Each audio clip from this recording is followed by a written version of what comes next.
La chronique c'est bon pour la santé. Le docteur Serge Rafal est en forme avec nous comme tous les matins sur Radio J. Bonjour Serge. Bonjour Ilana. Alors ce matin Serge, vous allez nous parler d'un composé inconnu du plus grand nombre, au nom plutôt compliqué. J'ai dû séparer les lettres pour bien le prononcer. C'est la N-acétylcystéine, une substance pourtant fort intéressante pour la santé, en particulier pour les bronches et probablement le cerveau. En effet, Ilana, comme monsieur ou plutôt comme madame Jourdain, vous avez déjà dû l'utiliser sans le savoir pour des problèmes infectieux hivernaux, car elle entre dans la composition de nombreux fluidifiants bronchiques.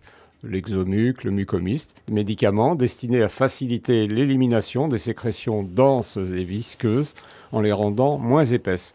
Mais cette substance est beaucoup plus que cela, puisqu'elle est le précurseur du glutathion, un protecteur cellulaire primordial dont je vous ai déjà parlé au mois de mars. Alors, est-ce que vous pouvez nous rappeler justement les propriétés du glutathion ? C'est un antioxydant puissant qui joue un rôle crucial dans les défenses de l'organisme, la stimulation du système immunitaire, la régulation des mécanismes essentiels à l'homéostasie, la synthèse des protéines, l'expression des gènes, le fonctionnement des enzymes, le métabolisme et l'élimination des toxines ou détoxication, des pesticides ou des résidus médicamenteux, la neutralisation des métaux lourds, la prévention des maladies neurodégénératives, le déclin cognitif lié à l'âge, la maladie d'Alzheimer et de Parkinson.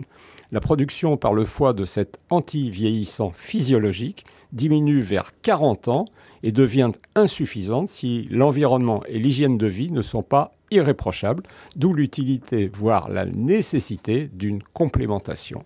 Alors, les propriétés de la N-acétylcystéine. Comme elle est le précurseur du glutathion et qu'elle possède un fort pouvoir pénétrant, elle est indiquée dans la protection de nombreuses fonctions et organes. Le cerveau, le cœur, le foie, les poumons, les reins. C'est ainsi qu'outre son action bronchique la plus connue, elle prévient ou atténue les lésions hépatiques déclenchées par le paracétamol, toxique en prise prolongée au-delà de 3 grammes par jour. Et elle permettrait également de lutter contre les addictions, l'hypertension artérielle, le diabète, en améliorant la tolérance au glucose et la sensibilité à l'insuline. Mais certains la proposent en psychiatrie aussi. Effectivement, c'est ce que nous a expliqué début juin dans Réfois, à réécouter en podcast, un des éminents spécialistes de la psychonutrition, le docteur Guillaume Font, auteur de Bien manger pour ne plus déprimer chez Odile Jacob. La NAC, ou N-acétylcystéine, d'après des études scientifiques récentes, améliorerait la plasticité du cerveau en modulant certains récepteurs du glutamate, substance excitante impliquée dans les TOC, les troubles obsessionnels compulsifs. Et elle aurait une action contre la dépression, mais à dose plus importante que son utilisation habituelle en infectiologie. Qu'est-ce que ça signifie ? En pneumologie, on donne 3 sachets par jour, soit 600 mg. En psychiatrie, les doses sont très supérieures, se situant autour de 2 grammes, 2,50 grammes par jour.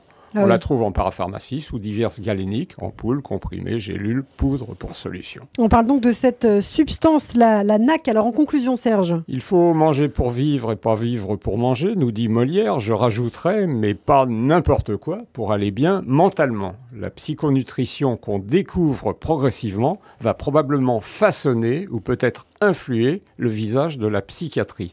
Et des substances comme les oméga 3, les probiotiques, certaines vitamines, la N-acétylcystéine, vont trouver leur place dans l'arsenal thérapeutique à côté des psychotropes, une des principales découvertes médicales du XXe siècle et des nombreuses méthodes d'accompagnement qui subissent, elles aussi, leur mue. Eh bien, merci beaucoup, Serge Rafal. Les conseils du docteur de Radio J à retrouver tous les matins sur cette antenne et puis également en podcast, bien sûr, sur notre site internet radioj.fr. Merci Serge, à bientôt.